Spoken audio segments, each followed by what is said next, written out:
Sudama was a very nice Brahmana, friend of Lord Krishna. As a perfect Brahmana, he was elevated in transcendental knowledge. Because of his advanced knowledge, he was not at all attached to the material enjoyment. His wife was not very anxious for her personal comfort, but felt concern for her husband. Thus, she spoke as follows. My dear Lord, I know that Sri Krishna is your personal friend. Even though you are thinking that you do not render any devotional service to him, still you are surrendered, and Krishna is the protector of the surrendered soul. He is always ready to help his devotee. He is your only shelter. Mother, we are hungry. Please give us something to eat. Please. Mother, I'm so hungry. Can you have the food, Mother? Oh, my child.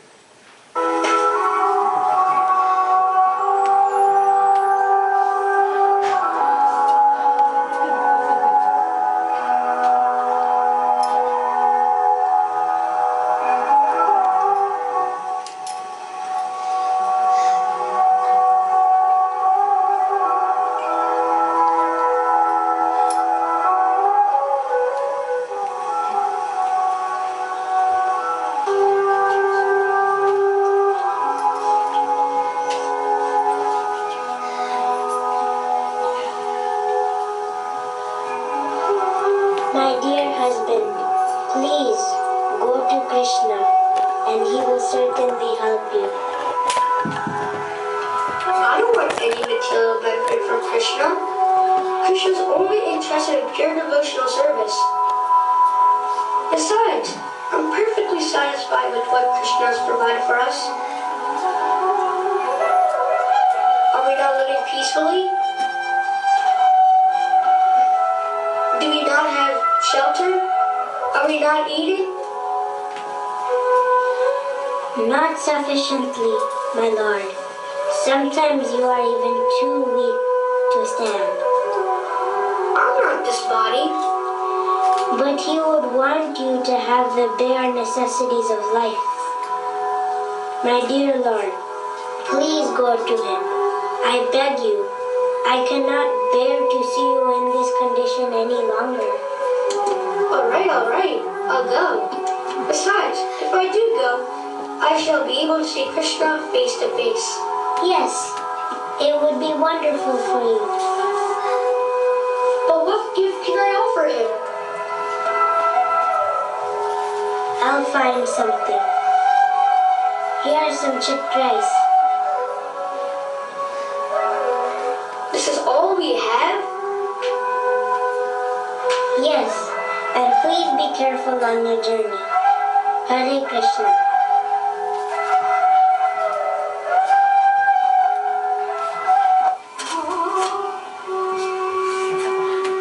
Sudama started his journey to Dwarka.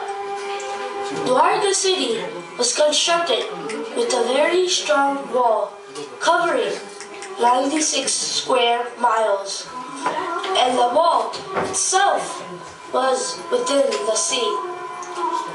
It was certainly wonderful and was planned and constructed by Vishwakarma.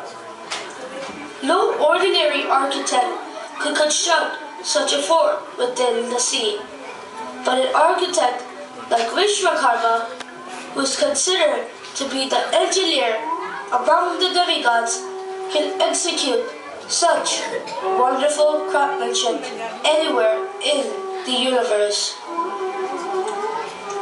It is well-constructed city, developed within the sea, had regular planned roads, streets, and lanes.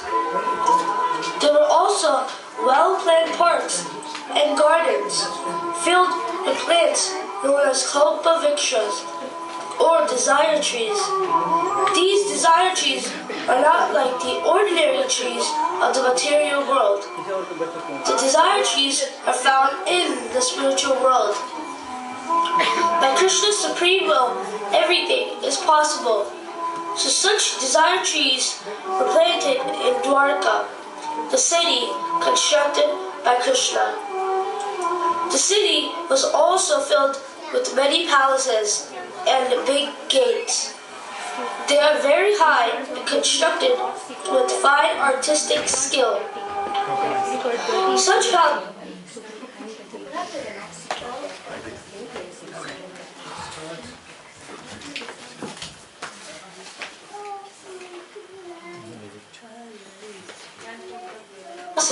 were skyscrapers. In each and every house, there were underground rooms containing big golden and silver pots for stocking grain, and there were many golden water pots within the room. The bedrooms were all bedecked with jewels, and the floor was mosaic pavement of Marakata jewels. The Vishnu deity, worshipped by the descendants of Yadu, was installed in each house in the city. The residential quarters were so arranged that the different castes, Brahmanas, Kshatriyas, Vaishyas, and Sudras, had their respective quarters. In the center of the city was a residence made specifically for King Ugrasena. This was the most dazzling of all the houses. Lord Krishna had 16,108 palaces. After many days of travel, Sudama visited the palace where Lord Krishna was being served by his principal queen, Rukmini.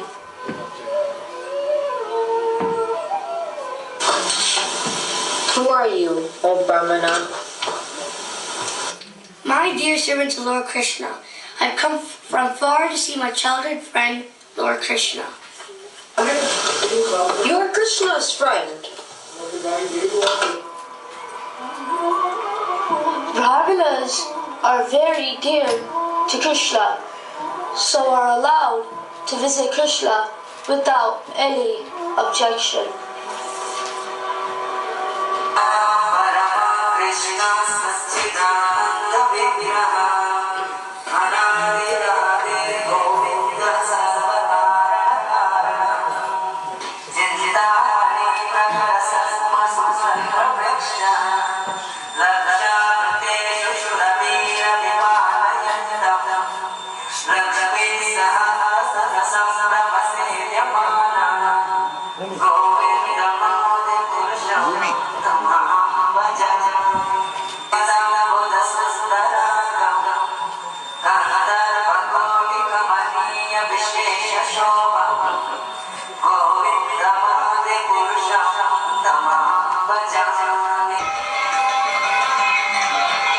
Sudama, my dear friend, after such a long time, I am so happy to see you.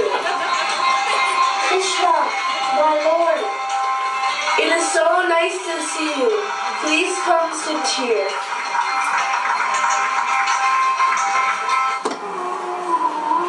Krishna proceeds to worship his Brahmana friend by bringing fruits and drinks, washing his feet, and offering incense and lamps.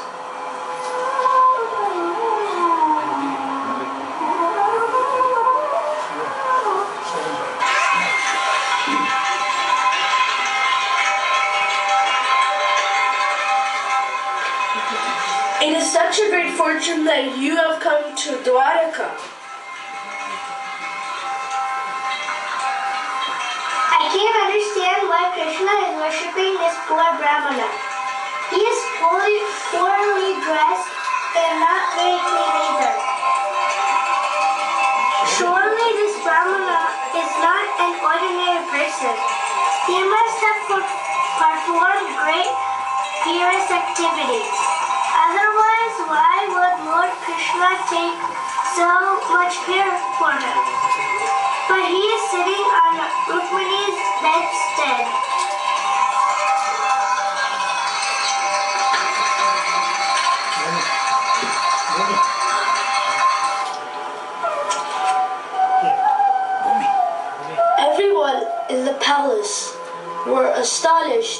to see.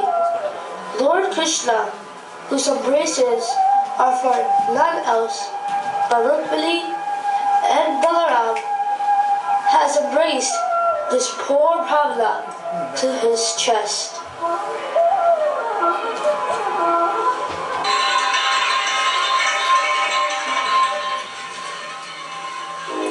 My dear Sudama, remember the school days when you and I were living together at the Gurukula? Like that time when we went to collect wood from the forest? Yes, and while collecting the dry wood, we entered deeper and deeper into the forest and became lost. There was an unexpected dust storms, clouds, lightning in the sky, and the explosive sound of thunder. Then there was a severe rainfall. The whole ground was flooded, and we could not find our way back to our Guru's ashram.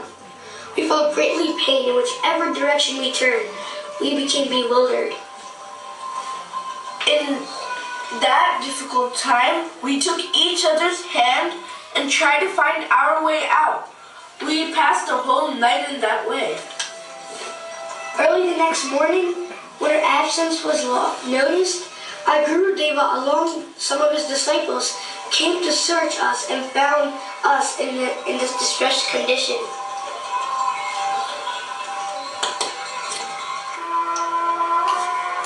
This way, Krishna and Sudama exchanged thoughts of their childhood times at school and embraced each other again and again.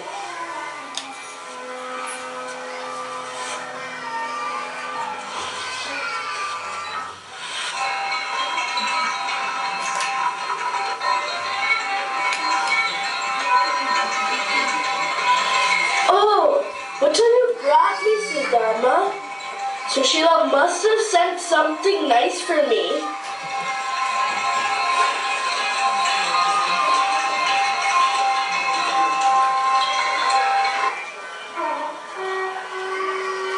Since Sudama brought very little chipped rice, he was hesitating to offer, thinking in mind, how can I offer these to my Lord, who is the Lord of Dwarka?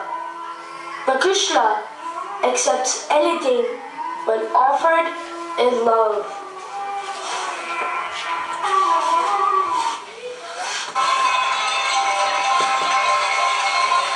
Oh, chipped rice, my favorite. I consider that this quantity of chipped rice will not only satisfy me, but will satisfy the whole creation. My dear Lord, you are so kind to your devotee. Just one morsel of chipped rice pleases you greatly. That's enough.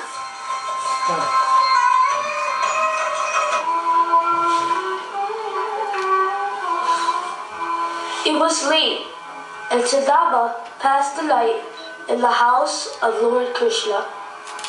The next morning, he started for his home, thinking constantly about his reception by Krishna. Thus, he became blissful. He was feeling very happy to have seen the Lord. He constantly thought of Krishna on his return, thinking how Krishna has served him.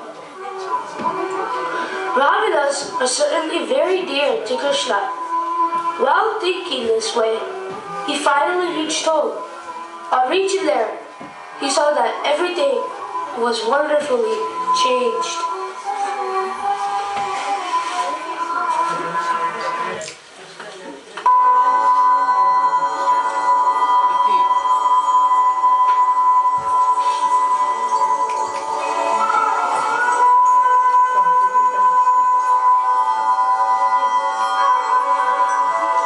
What are all these changes? Does this place belong to me? Sudama thought, I have always been a poor man. I did not find any cause for this other than the all-merciful glance of my friend, Lord Krishna. When Krishna receives a little thing in love and affection from his devotee. He considers it a great and valuable gift.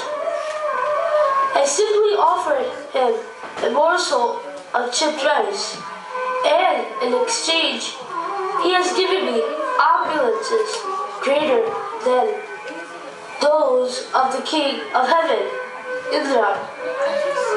I pray that I never forget the devotional service to his lotus feet, the unborn Supreme Personality of Godhead, Lord Shri Krishna.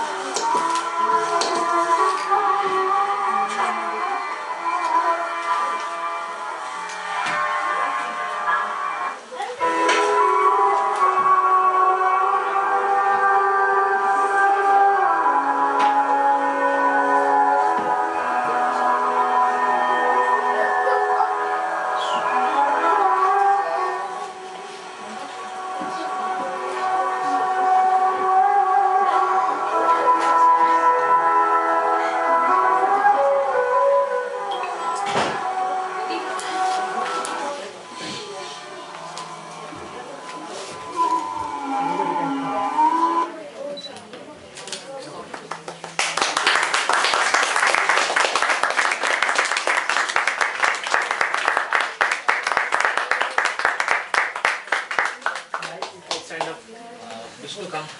Prithvi, come. All come. Haribo, let's give another big round of applause. All small kids in the front. Yes. Nilesh, come from. Yep. Hare Krishna. Okay. So, Sudama was Vishnu. Ashwika, watch. Krishna was Shravan. Haribo. The guard was Sean. Hey, Haribo. The queens were Bhumi, Nidhi, and Ashwika. Sushima was Arya. Sudama's children were Achitesh, Ilir, Datu.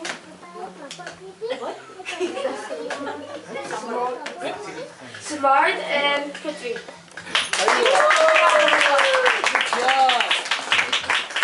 Directed by Goran. Asi.